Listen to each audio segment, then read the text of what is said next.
So mga idol, welcome ulit for another video, and for today's video, Samsung Galaxy A17 5G.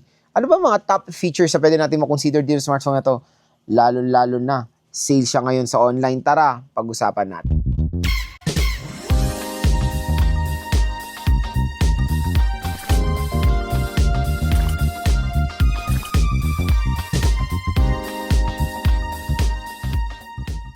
Na mga idol, for today's video, ayan, murang-mura na naman ang Samsung Galaxy A17 5G. Pag-usapan ulit natin siya, quick review sa mga top features na pwede. Uy, tignan nyo, umaambon-ambon pa dito na pag-uusapan natin dito sa smartphone na to. So medyo maganda ang ating background. Nasa Baguio City na naman tayo, and syempre hindi tayo hihinto mag-review ng mga murang smartphone para sa mga consumers natin. Okay? So our topic for today is the Samsung Galaxy A17 5G. Top features na pwede natin makonsider dito sa smartphone na to, lalo na sale naman mga idol, sale na naman ng A17 5G. Pero ano nga muna ba ang kanyang SRP or suggested retail price? Si Samsung Galaxy A17 5G, pwede siya makuha ng 10,500 pesos for the 4GB 128, 13,500 for the 8GB 256. Pero ito magandang balita dito sa ating link.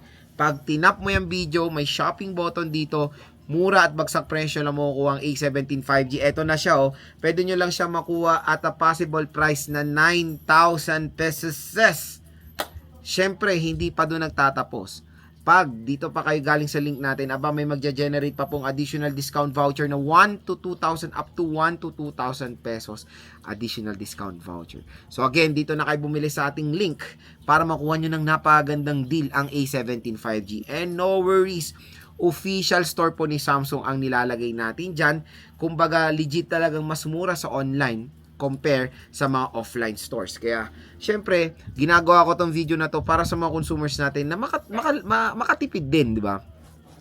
Hindi biro din na makatipid ka ng 4,000, 3,000 pesos. Syempre, pwede mong gamitin yan for grocery, di ba? And majority ng mga consumers na bumibili ng smartphone, hindi lang naman nila binibili yung smartphone para sa luho.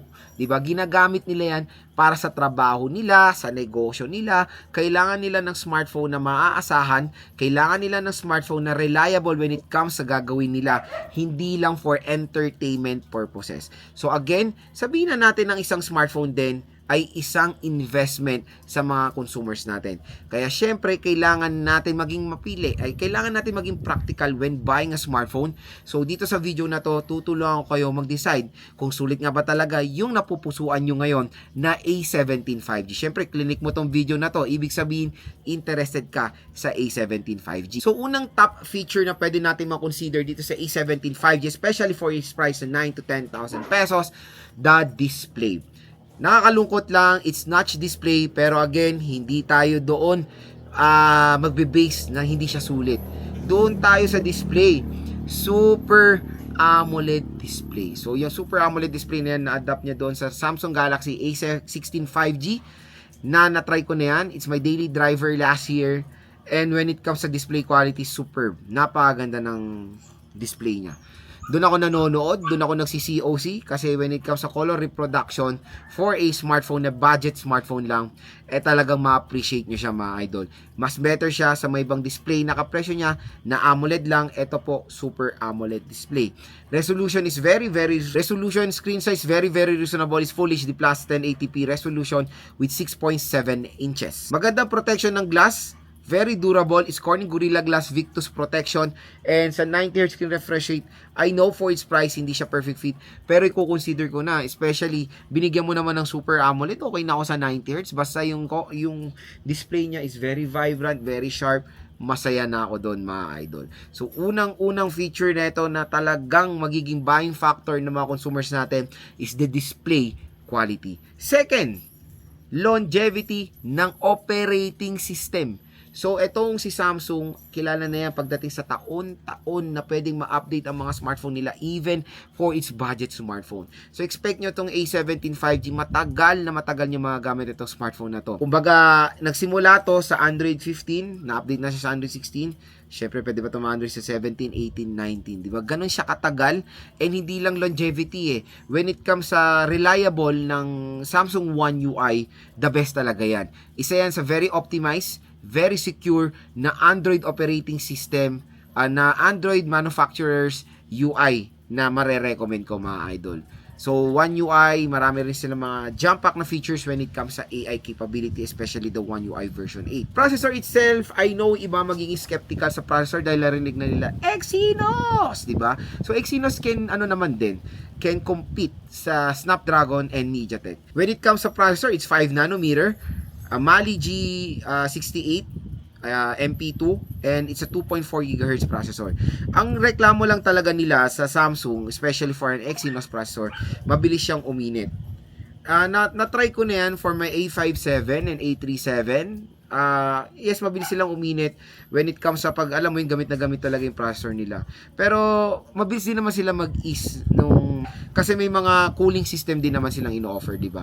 So, give nyo naman ang chance ng Exynos dahil when it comes sa performance-wise, ito pa napansin ko, kahit naman na uminit siya nun, nakakalaro rin naman tayo kahit papaano. So, yun nga, performance-wise, handling ng mga games, Exynos 1330 can do the job dahil maganda po yung GPU na i-offer. Isa pang top features na ito, camera.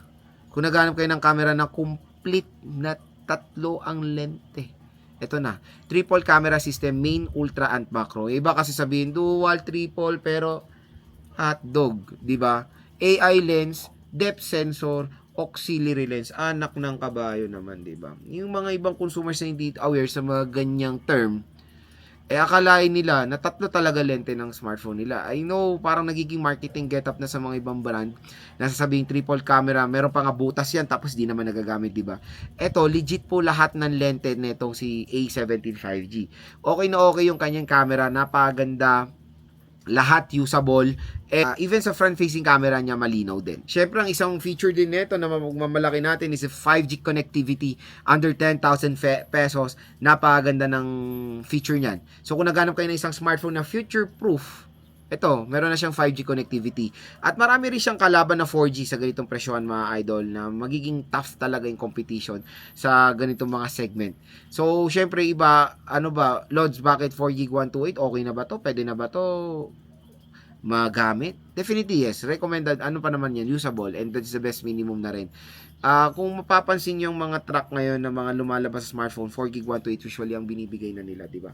Alam niyo naman na siguro yung news na tumaas talagang RAM, ang presyo ng RAM, hindi lang smartphone po nagsita siya ng presyo, computers, consoles, and even iPhone, tataas na rin po ang presyo niyan this year. So, medyo tumaas ang RAM, kaya as you can see, nagiging new normal na ulit ang 4GB of RAM sa presyo na ganito mga idol. So again, when it comes sa pagiging usable, 4GB na rin naman ang the best minimum na rin na pwede natin magamit ngayong 2026. And accept na natin yung fate ngayon na ganito na natin nabibili ngayon ng 4GB of RAM. Dahil sa idol, I know it's not a top feature, pero yung battery niya is 5,000 mAh battery capacity. Iba magiging skeptical sa battery nito. Kasi usually, yung mga ino-offer ngayon ng mga ibang brands, malaki talaga, legit. 6K, 6.5, 7K, di ba? Minsan may 8K pa. So, when it comes sa ganyan talaga, parang napag-iiwanan ng Samsung when it comes sa battery capacity. Although, 5,000 mAh battery capacity specs-wise, malaki pa naman din yan. Pero mga idol, maganda naman sa Samsung, meron silang software optimization. Perfect blend yung software optimization niya doon sa battery capacity. And masasabi ko rin naman na kahit papano, matagal din naman malobat kahit si A17 5G. So, no worries naman when it comes sa battery performance. Can do the job naman even though 5,000 mAh battery capacity lang siya. Pero kung i-compare mo rin sa mga iPhone, itong iPhone 4.9 lang ang battery nito, pero napakakunat ng battery nito compare sa mga 7,000 mAh battery capacity na Android dahil sa kanilang napakaslupit na software optimization, di ba? So yun mga idol, when it comes sa mga ganyang scenario, battery capacity is mamamanage pa rin naman natin. 25 watt fast charging rate, 5,000 in less than 1 hour full charge na yan. So, the sad part dito, wala po talaga tong charger out of the box. Kayo na talaga bibili niyan. And usually may nare-recommend naman akong brand na like Anker, Ugreen, or Romos. Yun lang naman mga idol. So, when it comes sa storage, kung nakukulangan kayo, meron naman sila in-offer na 8GB256. I think for the 8GB256, pwede mo sumukuha ng 12,000, mga ganyan ang presyo niyan. So, kung meron kayo extra budget, go for the 8GB256. Pero kung entry level price ang gusto nyo, go for the 4GB128. So, yun mga idol, ang ating top features ng Samsung Galaxy A17 5G. Isa sa napakasulit na smartphone ngayon, lalo-lalo na sa payday. Sulit na sulit, mura-mura na. Grab your chance now na makuha to ng bagsak presyo ngayong 2026. Dito lang yan sa ating video. Pag tinap mo yung video, may shopping button dyan. Mura at bagsak presyo na mukhang A17 5G at syempre may naghihintay pa sa inyo additional discount voucher na 1 to 2,000 pesos.